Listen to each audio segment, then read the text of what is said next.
is the black version of the happy birthday song. Yes, people, today is my birthday, and to celebrate being another year older and still watching cartoons like SpongeBob and the classic Hey Arnold, I am going to celebrate! Wait a minute, we are gonna celebrate. We are family, and what does family do? They celebrate each other's birthday. So we are gonna celebrate by me telling you many stories of stupid that I did as a child. And then you're going to tell me if you did anything like it or similar to it in the comment section. Let's see if we were all just as weird and kind of dumb.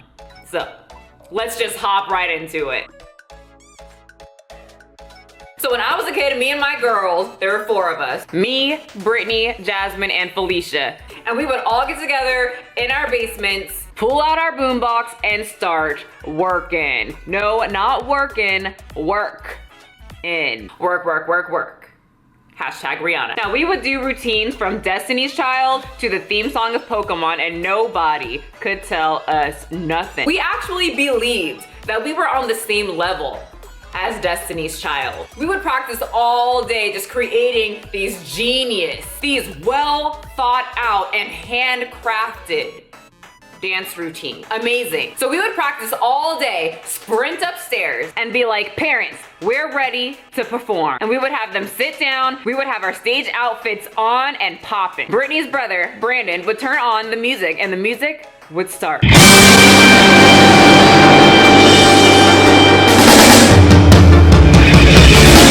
And we would go, feeling the music in our 8-year-old little bones, feeding the audience with passion. But for some reason, our parents' faces were not impressed with our magic. Is my real test.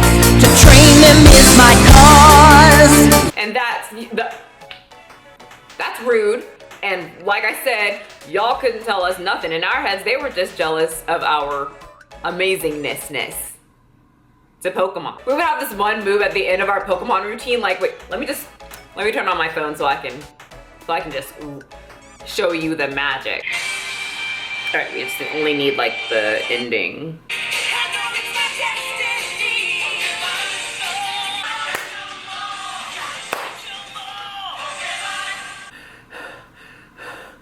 We were serious too, like with that one move, the catch 'em all. We had the 2 in the center that would go front, you know, like this, and the 2 on the sides. Felicia and Jasmine had to go to the side and catch them all to the side. And if they weren't to the side too much, I'd be like, no, you guys, get it right. You gotta go to the side, not center, right to that angle. Hit that angle. Y'all remember The Boy Is Mine by Monica and Brandy? Oh yeah, we did a routine to that, and it was Brandon, who usually turns on the stereo for us, he ain't turning on the stereo no more. The boy was ours. He is now our prop. So for this routine, we made sure Brandon was right in the middle of the stage, and we're all down in the Tim Tebow stance in the back. The music starts, and we all sprint over to Brandon and start circling around like the boy is mine. Our parents were like, what are you guys doing? Disrespectful, appreciate the art. Okay, so when we were little, we would always go to the park. My mom, me, my sister, and my older brother. So one day we go to the park and we do all our little kid stuff, you know, tag, swings, whatnot. And then my mom's like, all right, time to go home and make dinner. And we're like, Mom, please, can we like stay a little bit longer? And she's like, nope. And you guys know how Black parents are. When they say no, it means no.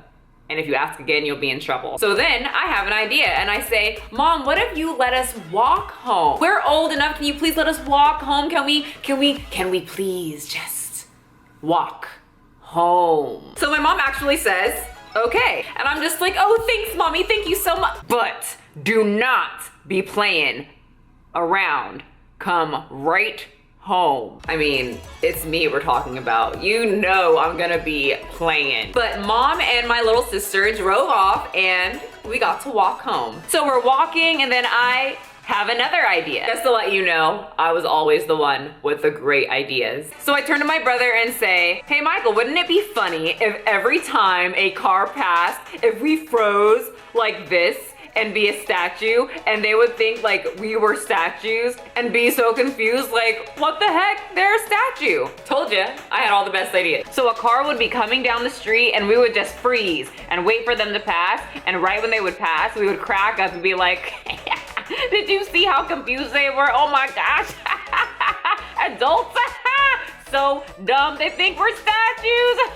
Stupid adults. So we were playing statue for like 20 minutes. What? It takes a lot of time to freeze and wait for a car to pass by. There was a science to this, and we had it down. But we were doing this for like 20 minutes, and our house wasn't that far. It was like 2-3 blocks max away from the park. So I say we better run home because, you know, the sun's going down. And Michael goes, oh, okay. But then I go, wait, I had another great idea. What if we did a statue in front of a house? Better yet, that house right there in front of the door that's kind of open. You know how some houses, at least in this house, what I remember, like it was like a side door, and it was like the main door was open, and then it had like a clear, I don't know what those are called, but it was open. You could see through, you could talk through the door, and yeah. So we get up all nice and close to the door and freeze and just stand there. And then all of a sudden we hear, what are you children doing? My brother screams the highest scream I've ever heard in my life. I do this weird choking thing that I still kind of do when I get choked up. I was like, so I scream, run! And we start running down the sidewalk, laughing and running like, yeah, we got her. She thought we were statues. So now we're hyped up. So I'm like, let's just get one more statue. Just one more. Let's just get one more good statue session in. And my brother's like, we should really be getting home, Michelle. And I'm like, come on, Michael. Just one more statue. Just one tiny little statue. Imagine the statue we can do right now. Just the last one.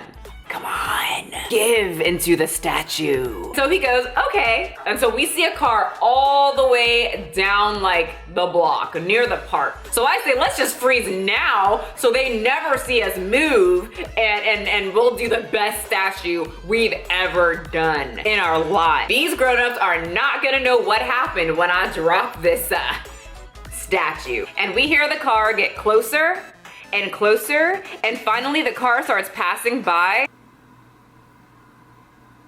Shook. We were shook. So we are stuck in our statue pose, but our faces are like, and we see my mom with the most pissed off face drive by with my baby sister in the car, like, there's Michelle and Michael. Walk home. Yeah, we got in trouble. The old lady that we did the statue thing in front of her house, she called my mom and said, I think your children are lost. They're in front of my door standing there. Next story. So one day on a Sunday, I'm minding my own business, watching Are You Afraid of the Dark, having a good old sweet time by myself. Then I hear the Bowser from upstairs. That means my dad is coming down. P.S. If you've seen some of my other videos, then you would know that I wasn't the closest to my father. We were very different. I was very emotional. He was very unemotional. I was very expressive. He was very unexpressive. I was very goofy, and he was very ungoofy. So it just wasn't working out. So he's walking down the stairs, and I just say to myself, okay, once he comes down, I'll just go through my whole routine of saying, hi, Dad, and then he'll walk on by, and he'll get his food out of the kitchen, and go right back upstairs, and I can joyfully watch my show, be goofy, and just be my normal self. So he keeps walking down the stairs, and I start to say, hi, Dad, and I couldn't finish my sentence because he goes, where's the remote? Wait, what? That was not part of the plan. So he grabs the remote out of my salty little kid hands from eating my bowl of chips, turns on football. Football meaning it was not Are You Afraid of the Dark. Football as in it was not cartoon. Like wait, we can like meet in the middle here, and let's and just put on SpongeBob, you know? That's it's a good show. Pops. Now, a few days before this event, the story that I'm telling you right now, my brother was watching TV, and I wanted to watch my show, and back then we couldn't record stuff, so that was my only shot to watch the show, you know? Like, I wanted to watch it now. It was very important to little kids to watch the show. So I wanted to watch it. It turned into this big fight, and my mom goes, well, your brother was here first, so you're going to have to miss the show or watch it whenever it comes on again.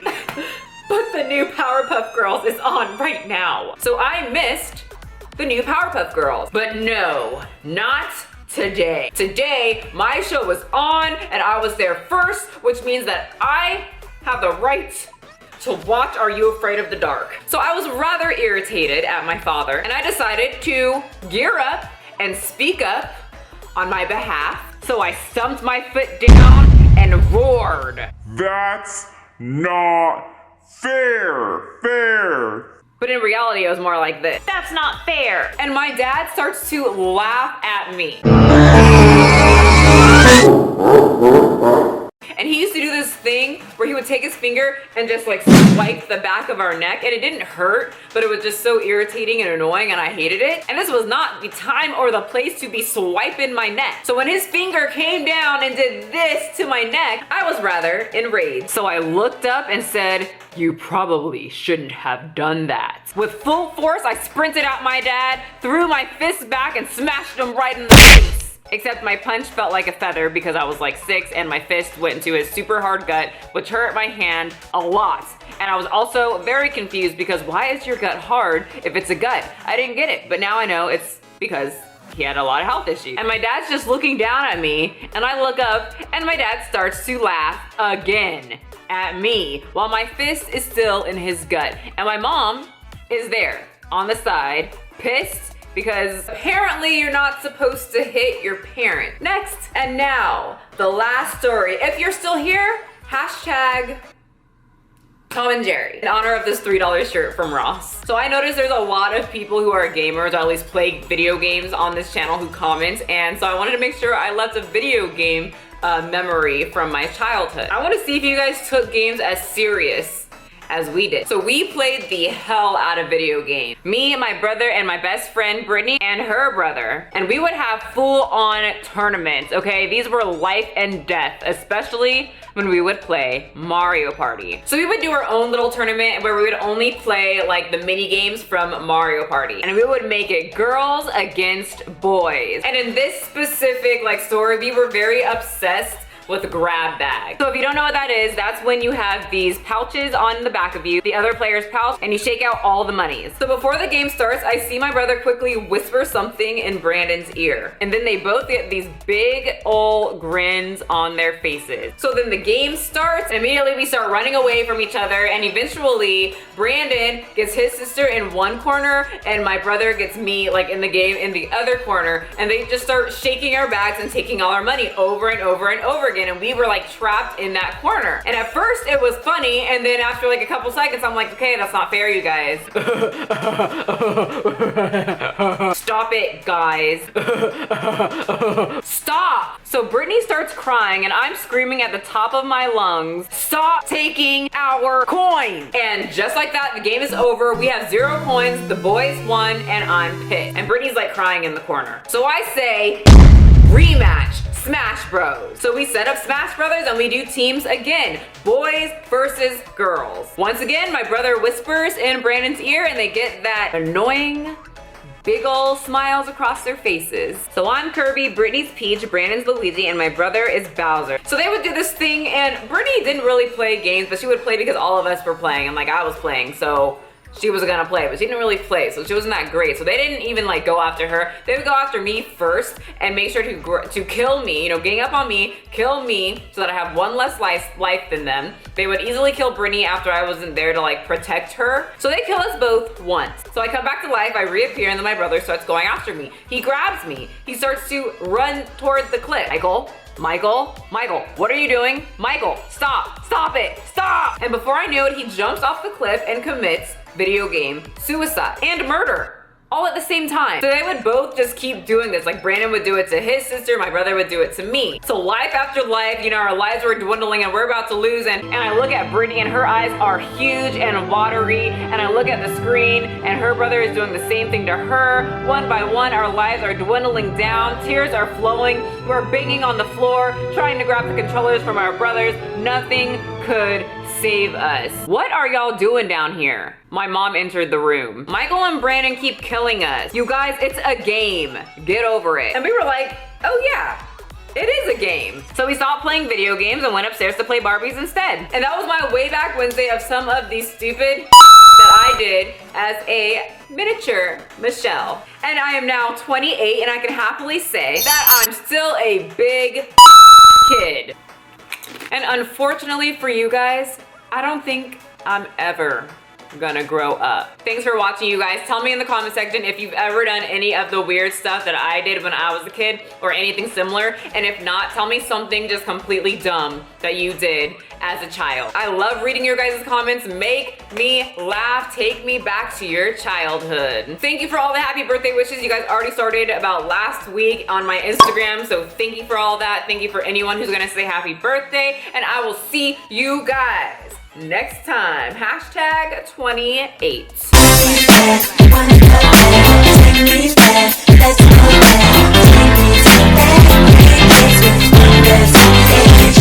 there.